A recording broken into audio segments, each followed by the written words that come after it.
Continuing coverage of Governor Evers' tug of war with Republicans over policy. State government money for causes like cleaning out forever chemicals have been given the green light, but yet are still stuck in neutral. The latest on what the governor and the state Senate are doing to try and bring their visions to fruition. Balanced news and severe weather coverage. This is Fox 11 News at 5. Good evening, everyone, and thanks for joining us tonight at 5.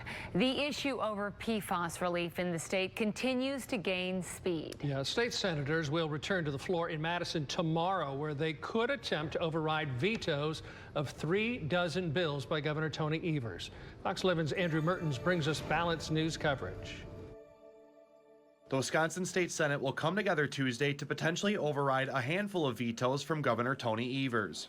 Among them is Senate Bill 312, a Republican-authored plan which would have created grants for municipalities to combat PFAS contamination. Current law treats innocent landowners the same way as the point source polluter or manufacturer. Before Monday's announcement by Republicans, Governor Evers continued to be critical of the state's Joint Finance Committee, urging them to release the contamination relief money. What we have now is Joint Finance Committee sitting on money for, PFAS and making sure that we have clean water. They can come in and the Joint Finance Committee can do their job. Last week, Evers called a second special meeting for the committee to take up the issue of PFAS funds. Similar to the first attempt, no action was taken. On Monday, Evers announced he is suing the state legislature over what he claims is their refusal to release funds such as PFAS contamination relief. We hate to do this, but if the legislature isn't going to cooperate with the bills they pass, we have to do something. If we were to just grant a lump sum of money without any specific direction, well, then it can be kind of maneuvered around in ways that the legislature might not have intended. PFAS are chemicals that have been linked to cancers as well as having negative impacts to the liver and heart. Numerous areas in the state have struggled with PFAS contamination, such as the town of Peshtigo. I implore the Wisconsin legislature to override the governor's veto so that SB 312 can be put into action, which will in turn provide safeguards for the spending of the $125 million allotted taxpayer money. The legislature can override a veto by the governor by a 2/3 supermajority vote. Any override would also need to be approved by the state assembly. Andrew Mertens, Fox 11 News. Tomorrow's vote in Madison is set for 9 in the morning. For a short period of time, filling potholes, and think about how important the work that these people do is really, it's just amazing work, and they do a great job here in Gillette. As you know, I ran on fixing the damn roads, and we're continuing to do that on a regular basis. And in the last 5 years, we've done about 7,400 miles of roads and a little over 7,000 bridges, as I recall. No, 1,400 bridges, 7,000 on the miles. So that's going well, feeling good about that. In the last budget, we also provided an extra $100 million for local roads, and that'll be coming out this next fiscal year. And so we're doing whatever we can to make sure that local folks have the money they need in order to fix their roads. In addition to that, obviously, we have shared revenue increased dramatically, about 20%. So is that going to fix every pothole in the state of Wisconsin? No, but it's going to be very, very, very helpful. So that, I'd be glad to answer any questions you might have. Yeah. In terms of with pothole patrol, can you just talk about, obviously you've been in some much larger areas, say Green Bay, but you just talk about the importance of still having a focus on, there's roads everywhere, not just in the big cities. Absolutely. We've spent a lot of time in rural Wisconsin, both southern and northern Wisconsin. And the roads need to be repaired. You think about how important our economy is, reliant on tourism, and obviously that's something that's huge up in northern Wisconsin. So it's important to have it be safe, but it also makes sure that farmers can get their goods to market, and folks are able to travel from point A to point B, and making sure our travelers from out of state have a good experience here. Yeah, for sure. Now, a little slightly off topic here with I I know we're in a, I don't want to call it a lull with the legislature, but, you know, a lot of committee work, more, you know, lawmakers in their districts. So I guess looking ahead to the next session, what is there that you would like to see done, or just next steps in general? Yeah, in general, we have to, we've gotten lots of things done that frankly are still sitting in Joint Finance Committee. That's our problem. Do we have some plans for the future? Absolutely, that'll happen after the next election. But what we have now is Joint Finance Committee sitting on money for, you know, PFAS and making sure that we have clean water, providing health care money to the northwestern part of the state.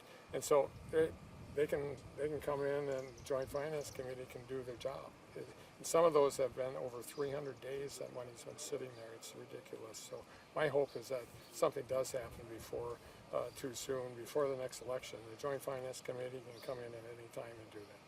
Yeah, I know you called that meeting last week, and from what I had heard, I even called Senator Winberger's office, and they had essentially said, you know, that wasn't taken up in their meeting last week. So I guess, is there any, will you continue to call these special meetings, even if it's the same result coming from them? Absolutely, we will, but we're also suing them too, by the way, and that is an important part of it. There's money for literacy for our K through 12 schools that's sitting there also. And so we're hopeful to be doing that in the near future. We hate to do this, but if the legislature isn't going to cooperate with the bills they pass, we have to do something. Okay. Any other issues that you'd like to see addressed here in the coming months, and again for the next session outside of, say, PFAS? I know that's you know, kind of one at hand right now. But. Right, I would say that's a top one. But in addition, we have that. Literacy bill that went through the legislature to change how literacy is taught in the school in this state. That should have already started. They can come in, and Joint Finance Committee can help our teachers, help our kids immediately if they want to. Okay, thank you. Just one last one. I'm sorry. Republicans are going to be speaking across the state today at numerous press conferences, one in Green Bay that I'll be at. Is there anything you would like to hear them address? I'm sure obviously PFAS, but is there anything you would like to say before they speak today? Well, I don't know what they're going to talk about, so I can't say, but I'll be asking them once again to do the right thing, get that money out of Joint Finance Committee. They have members on that committee. They can get it done. Well, thanks everybody for coming. I have with me Jennifer Friday and Jeff Bursaw regarding some veto overrides. We're here to announce that we're going to assemble the Senate tomorrow to do veto overrides of some of the legislation that he vetoed at the end of last session. I'm here specifically to talk about my bill, SB 312, which dealt with PFAS remediation. Governor Evers and his DNR continue to spread PFAS throughout the state.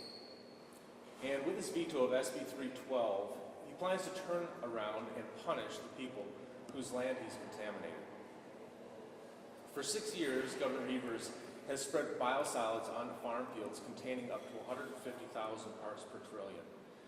With heartless bureaucratic processing, Wisconsin will adopt a 4-part per trillion standard and put them on the hook as pollution emitters. The same will happen to anyone living near an airport like in French Island, in La Crosse, and anyone living in a pollution plume like in the town of Peshtigo. It also will affect anyone who lives in a subdivision that happens to be on farmland that took biosolids. Current law does not care how PFAS got into your property, only that it exists in your property. Current law treats innocent landowners the same way as the point source polluter or manufacturer. We are switching from a legal paradigm that did not consider PFAS to be hazardous to a legal paradigm that does. SB 312 makes the distinction to protect innocent landowners from impending draconian bureaucratic domination. Governor Evers vetoed those protections. Now Governor Evers demands cash, claiming that cash means solutions, but cash alone does not. 2 years ago, Governor Evers put $10 million into the Well Compensation Fund from federal COVID money. In the last 2 years, 598 people have used the program. Of that, only 26 people used it for PFAS contamination. On French Island alone, there are some 1,600 contaminated wells. there is still $2.3 million left in the fund. The reason the fund is underutilized is obvious. Innocent landowners won't use grant allocations because they know under current law that disclosures to the DNR will result in their personal liability. And even if the DNR decides not to order innocent landowners into remediation at their expense, they still have to disclose their status to their bank and potential buyers. Trying to fix their problem with government subsidy alone will cause financial ruin as their banks refuse to renew their mortgages and their land value plummets to pennies on the dollar. I and Senator Coles spoke directly to Governor Evers and the DNR lawyers about the impending legal tragedy for the innocent. They agreed with my analysis. However, they demanded DNR authority not to be changed and that traditional legal remedies should continue for innocent landowners. In no uncertain terms, they asserted the appropriate remedy for innocent landowners is for neighbor to sue neighbor against international corporations in multi-decadal litigation. Any state allocation without terms will become a DNR slush fund to enforce orders and bludgeon the innocent. That's obnoxious and wrong.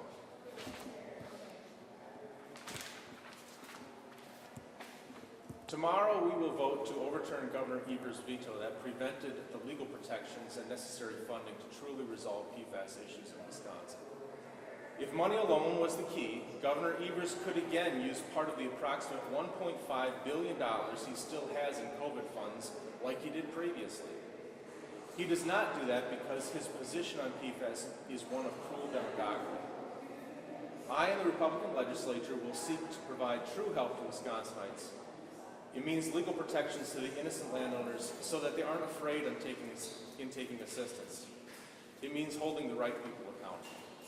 And with me today is Jennifer Friday, who's the town chairwoman of the town of Peshtigo, one of the hardest hit places in the state really regarding PFAS. Jennifer, go ahead. As stated, my name is Jennifer Friday. I have been a town of Peshtigo resident since 2015 and was voted in as town chairperson just over a year ago. In 2017, a portion of the town was notified of PFAS contamination, and I, along with over 200 other property owners, have been receiving bottled water for a number of years now. I have studied Senate Bill 312. I have had discussions with Senator Wimberger's office, reviewed the Wisconsin Legislative Council memoranda at length, exchanged correspondence with Governor Evers, and our Town of Peshtigo board subsequently passed a resolution in support of SB 312. Our town residents are looking to our local government for assistance in dealing with the PFAS contamination. They expect the town to offer testing and a clean water solution. With an average cost of $500 per test and roughly 2,500 parcels, that math comes to $1.25 million. Our town does not have that kind of financial capability when our total revenue last year was just under $1.2 million. Not to mention funding a clean water solution in the event of contaminated private wells. SB 312 provides necessary roadmap to releasing the allotted $125 million of taxpayer dollars that has been set aside. It protects innocent landowners, which we have in our town. Property owners who legally allowed biosolids to be spread. Property owners who may be facing contamination without an unidentified responsible party. They deserve protection. I voted for Governor Evers twice, but he's made some missteps along the way. And while I hope he finds his footing soon, I am looking to the legislature to right his wrong in reference to SB 312. Every reason cited in Governor in Governor Evers' veto message was rhetoric spewed by the environmental groups and their activists, and discredited by the nonpartisan Legislative Council. SB 312 will not prevent corporate polluters from being held accountable. SB 312 will not prohibit DNR from taking action to protect public health and the environment under the state spills law. And that's an important one to our community, as the spills law is what has allowed DNR to enforce action upon our responsible party. What SB 312 does, what it does do, is provide a crucial, necessary distinction between responsible polluters and innocent landowners. Innocent landowners deserve protection, even if an environmental group states that DNR has never brought enforcement action against a farmer who unknowingly spread biosolids containing PFAS. If they've never done it before, then there should be no issue with making a rule that it cannot be done in the future. SB 312 is supported by nonpartisan entities such as Wisconsin Towns Association, League of Wisconsin Municipalities, Wisconsin Counties Association, and PFAS-contaminated town of Peshtigo. I encourage the Wisconsin Legislature to override Governor Evers' veto, to ignore the flashy rhetoric used to describe SB 312 as pro-polluter and poison pill, and see it for what it really is: a lifeline for residents living in PFAS-contaminated areas to testing and subsequently clean water. Protect Wisconsinites who meet the innocent landowner criteria.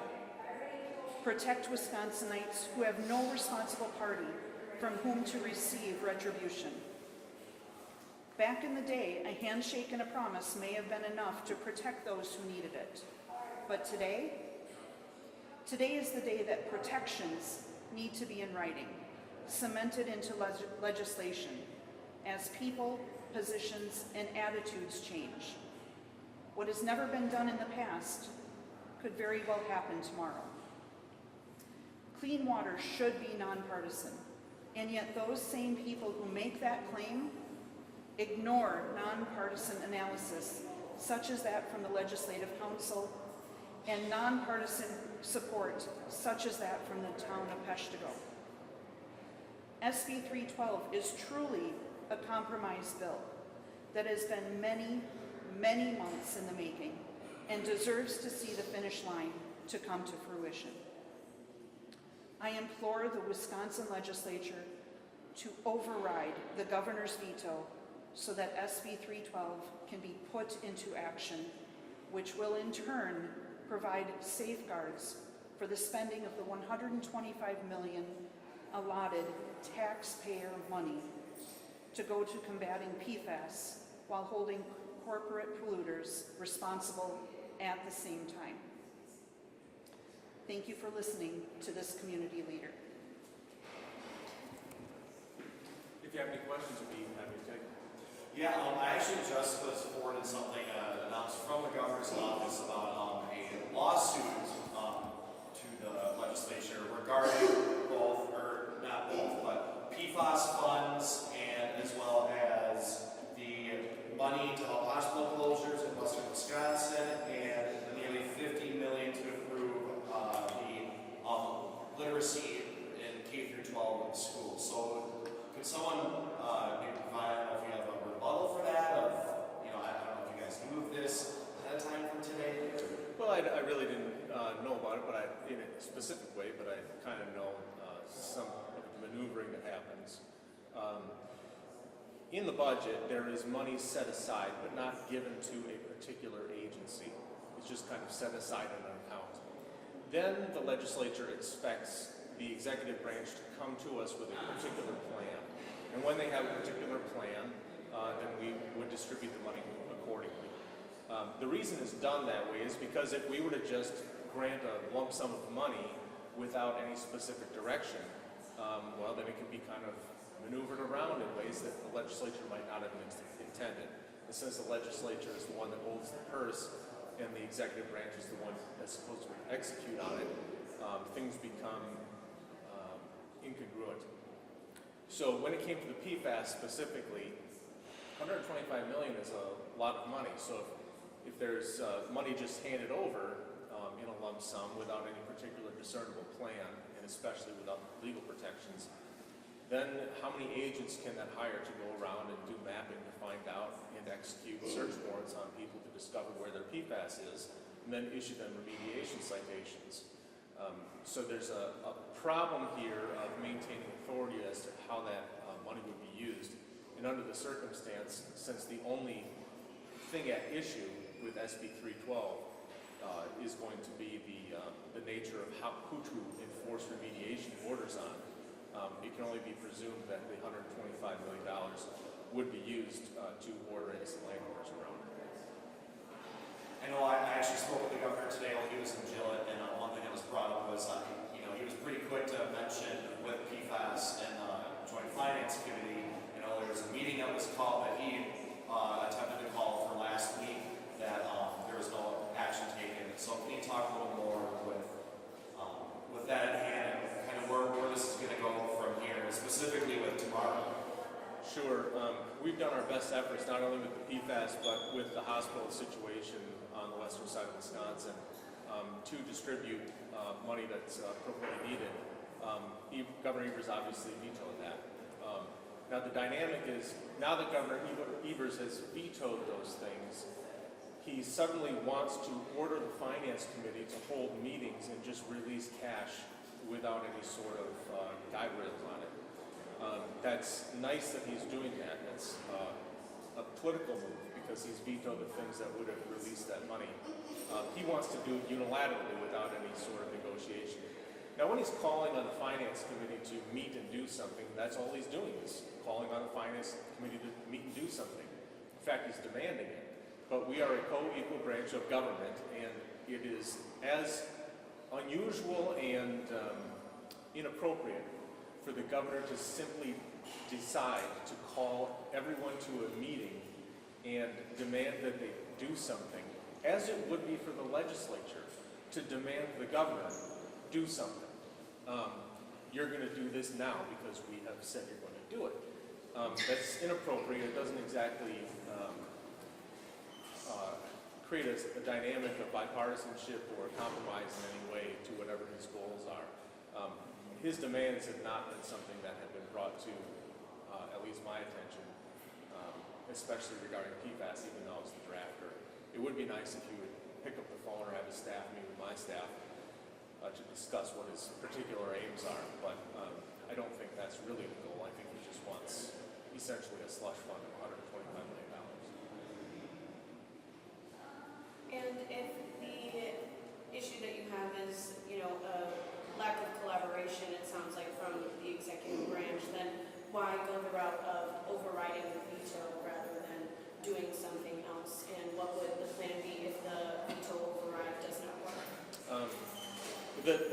I have always only had one particular goal in SB 312, and that was protecting innocent landowners.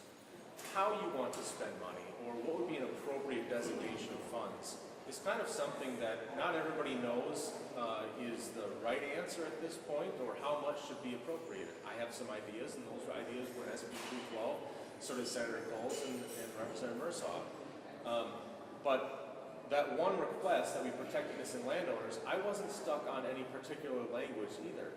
I said to the DNR and to Governor Evers, if you have particular language that would make you feel more comfortable just to not hold innocent landowners accountable, please provide it.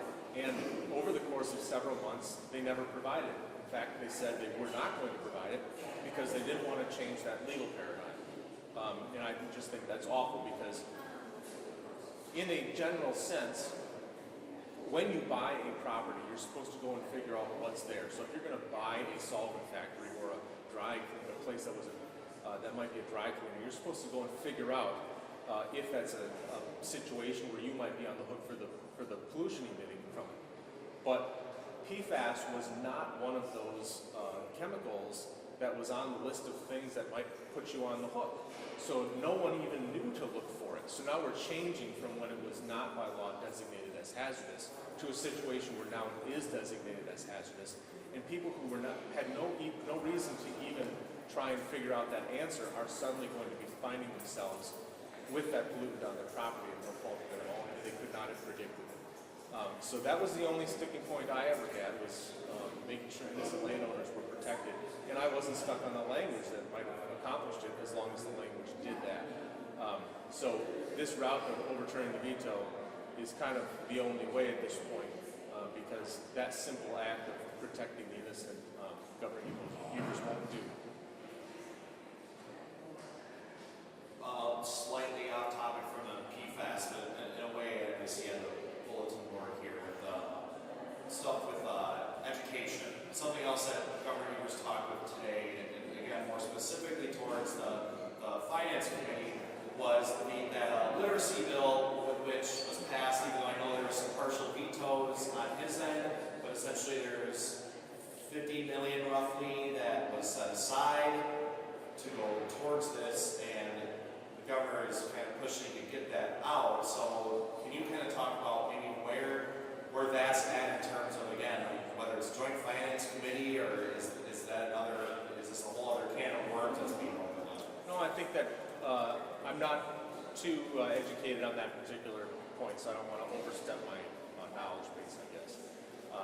But if he's requesting something from the Finance Committee, he should put together a proposal that has some specificity of funding. Some time ago, for whatever reason, the schools decided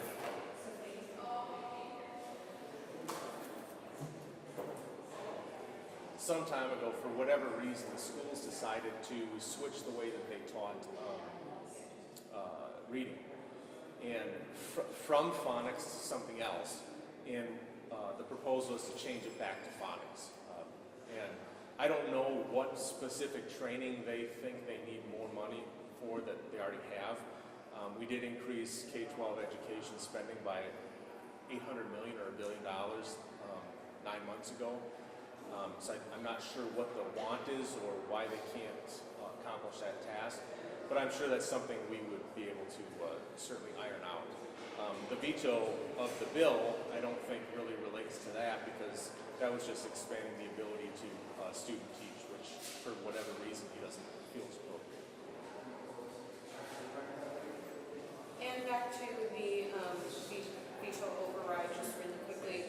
If the veto override were to not go through for some reason, what would the plan be then for the Republican legislature? Well, I hope to give some assurances to people in the area that this is not something where I'm going to introduce a bill and then just say, well, it didn't work. This is so significant of a problem, not just the practical part of clean drinking water, but the legal part, that something has to be done. I'm confident in the way things are going right now, in so much as there still is money left in the well compensation fund. Governor Evers still has $1.5 billion left to spend in the federal dollars that he could allocate if there was some sort of emergent need. And I'm sure that if there was an emergent need after that money has been spent, the legislature would certainly take action. I'll re-rack SB 312 in the fall, and I'm always open to any sort of suggestions from the administration on the preferred language on protecting innocent landowners. And do you have any intention of, searching for new language to maybe close the concern of there being loopholes for polluters, for people who intentionally, are responsible parties and did knowingly spread PFAS, since that is part of the issue that, people have had with this bill? Well, they claim that. And the demagogic part of the rhetoric from the governor is that he claims that it doesn't hold polluters accountable, but doesn't say the second part of that, which is the people that are designated as quote-unquote polluters are innocent landowners under current law. And SB 312 creates that separation between innocent landowners and point source polluters, you could say. So there's no change in liabilities to point source polluters, but to say that SB 312 somehow creates a loophole for polluters is a mischaracterization at minimum, because what he's doing is he's calling innocent landowners polluters, which they are designated by law currently. So I don't know what language he would prefer. I'm open to anything the DNR or Governor Evers has to say about creating their preferred language. Unfortunately, they told me flat out that there will be no language to protect innocent landowners. What they literally want to happen is that as a pollution plume migrates through a location, kind of like through the town of Peshtigo, that a neighbor owns a property, the pollution plume migrates through their property into the next property, that one becoming an emitter, and the next neighbor is an emitter into the next neighbor, into the next neighbor, all the way until it reaches the Bay of Green Bay. And their solution is that neighbors should be suing neighbor jointly and severally against the international corporations in multi-decadal litigation. It's a bad situation. I wish that he would change his tune on that. The next thing that's going to happen is that, as you saw in the news and probably reported on, there are now starting to be some settlements in the southern district of, in the northern district of South Carolina, where the interstate litigation is happening. Wisconsin and Governor Evers and Josh Paul will ultimately want a piece of that. And when they want a piece of that settlement, they're going to have to let those point source polluters out of their liabilities. That's the whole idea of taking a settlement.